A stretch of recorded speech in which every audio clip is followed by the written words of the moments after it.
Greetings, steady family. We're here again with a wonderful show lined up for you. We're going to talk about our nation's politics today. Now, on October 2, we brought you a show and it says, Can Lisa Hanna defeat Bro God?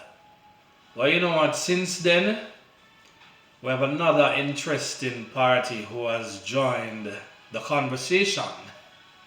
And that is none other than Mark Golden, the person that will be going up against Lisa Hanna for the presidency of the People's National Party. And we're just going to take some time to really examine who Mark is and to just ask some questions and just to explore some issues to see if we are ready to go with Mark. So the question is, who is going with Golden? Yeah. Steady voice. Yeah, we're here. Who is he? Who is he? What do we know about him? Well, there are a number of things about Mark, some quite interesting things. We know that he was a part of the whole DBNG, Daring, Bunting and Golden investment banker, Oxford graduate, grew up on the UWI campus. Mark actually come from some money because Mark's father was a doctor.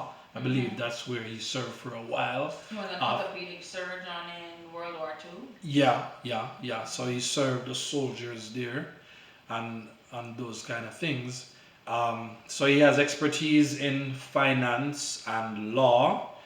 He's built successful businesses, just like I mentioned before. And I know that the other day in the debate against the finance minister, he gave a real good account of himself, and this has inspired a lot of confidence in his followers. Yeah. I believe he's the MP for what? South St. Andrew. For South St. Andrew, and so on. So, yeah, Mike has entered the conversation. Mark has entered the conversation. He definitely has. Yeah. And I think what he has going for him as well is that he's very pragmatic. And that works for some, it doesn't work for some. He's just about what works. He's just about the facts. Right. It doesn't come over as passionate at all. It works for some, it doesn't work for some.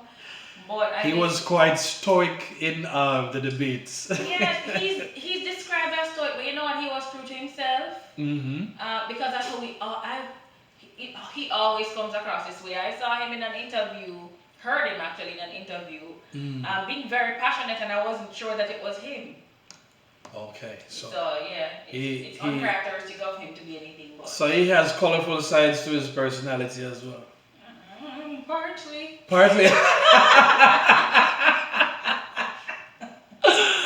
All right, so when we look at Mark versus Alisa going up for the presidency of the PNP, essentially, what are we looking at? Are we looking at the better candidate to win an election against Prime Minister Andrew Holness? Or are we looking for what we see in them as the better person to lead the country? What are we looking at essentially? I think that's a great question, and I think the framework that we really need to create around it is well, we have to decide what Jamaica will have to decide what the framework will be. Is it that we're looking for somebody who will do a great job of being president of the party, People's National Party, or is it that we're looking for the candidate who can allow PNP to again become the ruling party? Right. I think if we frame it like that, then that's a real question. Like, who should the delegates vote for in this election on November 7th? So in a sense, it's really in the hands of the delegates right now to decide. It is absolutely in the hands of the delegates. Right. We'd love to believe, we would love to believe that it is in the hand of the the Jamaican citizen, and to an extent it is, because the delegates are supposed to be the voice of the citizens. Right. But nobody no control delegate handling of votes. Yeah. All right, so the delegates are going to have to be very smart about doing this. So, when we look at what Mark brings to the table, we know that from a business perspective, he's like in the private sector. I mean, there's no questions as to whether or not he's a high achiever. We know him on that. We know he knows. Businesses. We know he knows his stuff. He's also been instrumental, in coming up with many good legislations. I can't really tell you right now. He helped to decriminalize marijuana when they made him the chairman of legislation committee of the cabinet. He was instrumental behind decriminalizing marijuana, and I think that also, well, I can't speak for Mark, but I think that also came from the background of knowing the economics of what it means to decriminalize marijuana. So it tells us that he's pretty much visionary then, and he's a long-term thinker. He knows he knows how to make money. So if we're going to look at his business acumen, we can say that he'll be good for the Jamaican economy. He'll be good for the Jamaican economy. But what bearing do you think this will have, in terms of the delegates? Do you think they're looking at these things and saying, oh, you know what? Mark has all this experience, he has all this education. You understand me? Do we see him as the person? Because essentially, it's one thing to fix the issue about who will be the better candidate for the presidency. But who's going to go up against Bro God? Because Bro God is now fully established himself in the Jamaican psyche as the man. Yeah. Which of them do you think, in spite of all of this good stuff, that Mark is ready for this? Well, let us look from the mind of the delegate, since that's where you started your question. So the delegate is usually that person who has the clout. So first of all, let's see where the delegates come from. The delegates come from divisions. And the division, I want to be careful of my word choice here. The division is the humblest part of the structure of any party. All right. So when you're looking at communities, so they're not as powerful as the Senate or anything like that. No, they're just sir, delegates. Not at all right. Okay. So this is community level politics. Right. And in these divisions now we have groups. Right. And from each group you have a delegate. I think the structure has changed over time to know where a group can have 10 members, and from that group you have one delegate. So and a constituency can have many divisions, and a division can have many groups. Okay. So the people who are the delegates from these groups are usually the people who have clout, usually the people who have influence. Okay. So we want to believe that it is the people who should influence the delegate. When if we really look at the structure, it might be the delegates who influence the people. Who influence the people.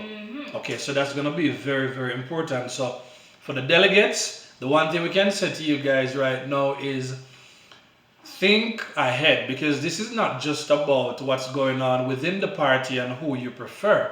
But if you want to bring back the PNP in the conversation, then you're going to have to choose wisely. So we have Lisa Hannah. We established a number of things about Lisa before. One thing we know is that Lisa is very good with the people, and as one article pointed out, she would have established herself as a public figure even long before she entered the political arena. Do you think that is going to have any bearing? Because I think the picture they're really painting is, Lisa has that common touch with the people, but they don't really see that in a Mark. You think that's a major concern at this point? I think for many Jamaicans, yes. Yeah. It would be good to hear what's happening in the mind of the delegates. Mm-hmm. I think it also depends on where they come from. Mm-hmm. I think if they come from a St. Andrew background, they're gonna be, or even from the eastern part of the nation, they might go more for a mark. So go for They golden. might go And we more can for see that because golden. they probably would have had experience working closer with him, seeing his capabilities, and just over time, building that kind of Right. camaraderie. But- Right. And then to answer the question on another level, people like people who like people. And when people are relatable, Alright, go ahead and break that one down for me because I don't know what you're really suggesting to me right here, but I want to hear it. when people are relatable, so when people are, Lisa is relatable. Very. Is what I'm saying. Yeah, very. So many people will relate to Lisa. Right. No, you have to get to know Mark. You Right. get the idea that Mark is a little bit more estranged. Right. Right? And I'm not saying that is so. I'm Right. saying for the ordinary Jamaican. No, but because that I've is seen, so. videos and so on where Mark is there, he's down on the ground, the people are there. He's the other day was dancing with his wife. I saw that one. I saw that one, and he's there. As a matter of fact, I saw who was it that he had won this victory against, and when he won that victory and he got up there and he was speaking, I was surprised because I was saying, well, this was not the person I saw in the debate the other day. So I think with more of that, people understand that he's very real. That might have been, yeah. might have been the Colin Campbell. Yeah, I believe that was I believe that was it. Okay, that was You understand me? So it's not that he doesn't have what it takes to connect with the people. You understand me? I believe he was supposed to have some recent interview the other day, and I saw where him dress up and him look like the man in the street and so on. And yeah, man. So for a minute, So we are so hold on there. We are so hold on there. Who knew this about him, or is this just understanding that right now? This is how Lisa really. This is how the competition functions. So basically, apply some of those strategies. Because one thing about Jamaican people, we love leaders that we deem as down to earth and accessible. Yeah, man. We must be able to walk up to you. We must be able to hug you up. We must be able to pull you one side and have a conversation with you. I don't feel like you're going like so you're better than we. No, we know that Lisa has a grip on that. Lisa, Mr. Lisa, walk barefoot down place. Lisa, as you say, she walk and eat sausage, great sausage. She love great sausage and she eat her dry bun. And the common people, they relate to that. But look at Mark now, we don't really too take to people who come from high society, who feel like they do not know our struggles. Right. Yeah, we want to know that they understand. And that's probably with Mark Golding where the disconnect comes. I think to balance that though, we can't ask him to apologize. We can ask for him to his background. for We being, can ask him to apologize for being successful leader. Yeah, and also he comes from a place where he has the education. He already knows what it is to be in a position of power. He knows what it is to hold on to money. He knows what it is to deal with, people in high society. I know when to let go. And he know when to let go. When he did there Bunting and Golding, with his champion schoolmates. Right, with Champion boy. When he did that with his champion schoolmates, they ended up selling their Bunting and Golding to Scotiabank and ended up becoming the director of the Bank of Nova Scotia. So smart business. Seems like a very strategic. So the question that we want to really figure out then is, we know the state Jamaica. I mean, we can always use assistance as it relates to coming up with better policies that are just good for the country in the long and the short term.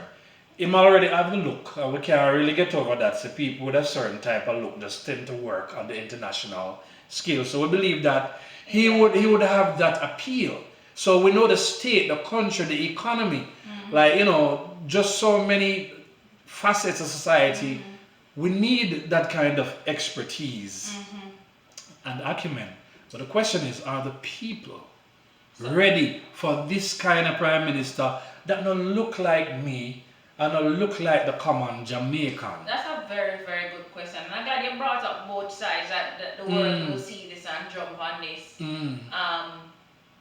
Sean Paul comes to mind, but let's forget that. But is a Jamaican ready to approach somebody who is, his father is British? You know, his mother is very Jamaican, so let's balance that right out. Westmoreland in the race times two, Lisa and him. Hello? Hello Westmoreland, big up on yourself. So, are we ready though for somebody? He's Jamaican, you can't discount that. He's a Jamaican? He's British educated. I mean, he started Campion, but he finished high school in London. In London? Yeah, he finished high school at Marlborough College. He went to Magdalene College. After that, he did his LLB at Oxford.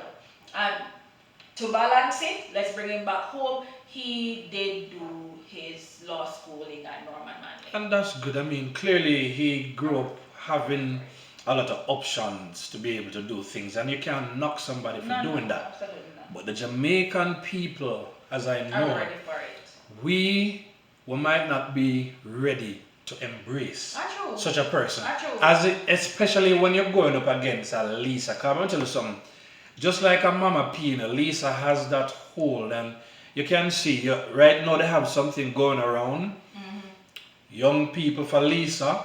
We know that Lisa also has something going with the women, because you know Jamaica is a society where a woman, they've always had to be strong and so on. So when women see another woman stepping up to the plate, you know, and going for the presidency, you understand? Look at JLP. JLP have one bag of woman right now.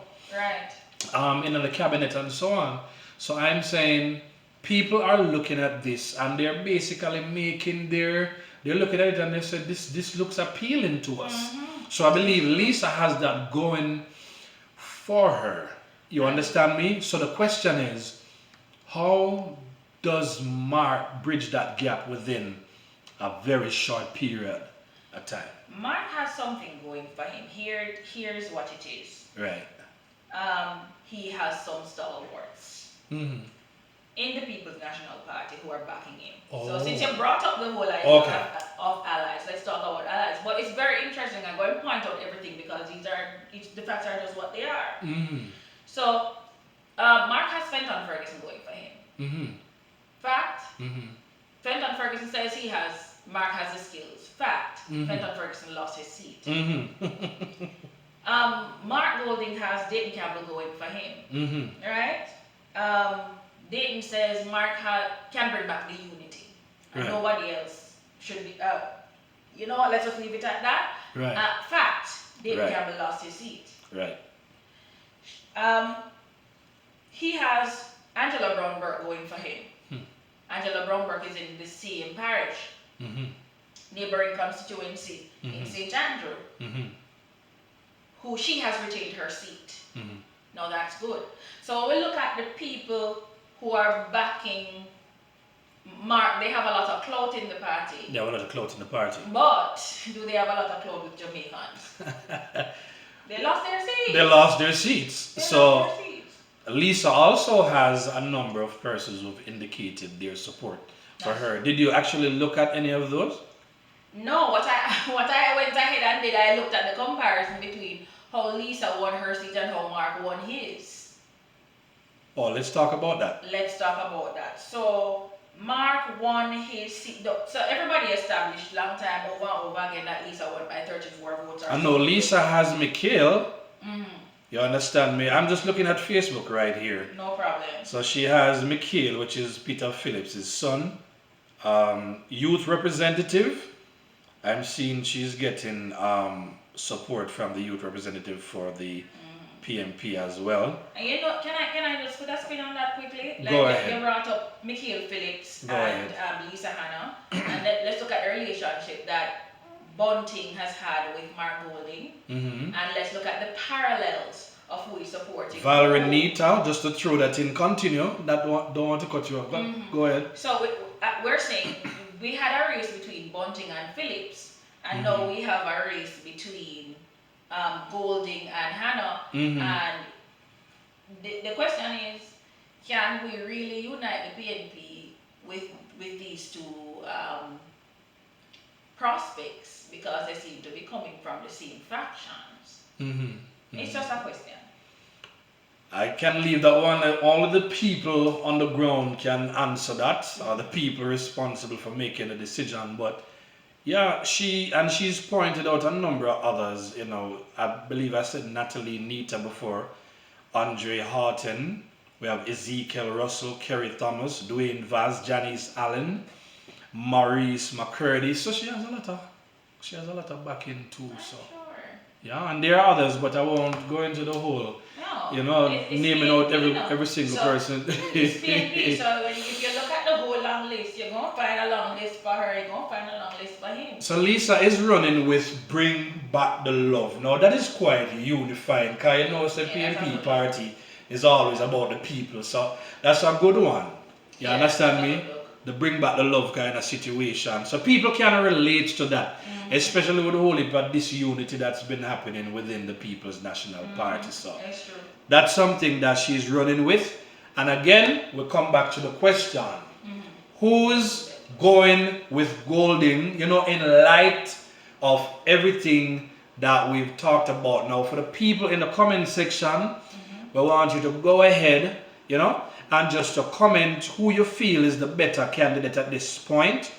Yeah, not just to win the presidency of the People's National Party, but who will be a good competition for Bro God and for Andrew Holness, so that the PNP can come back. Because after such a landslide victory the other day for the JLP, I think it's a serious question, and these are questions to be explored to figure out the direction of the PNP going forward. So thank you very much, Steady Voice, for your wonderful insights. Thank you everybody for tuning in to the Steady Show.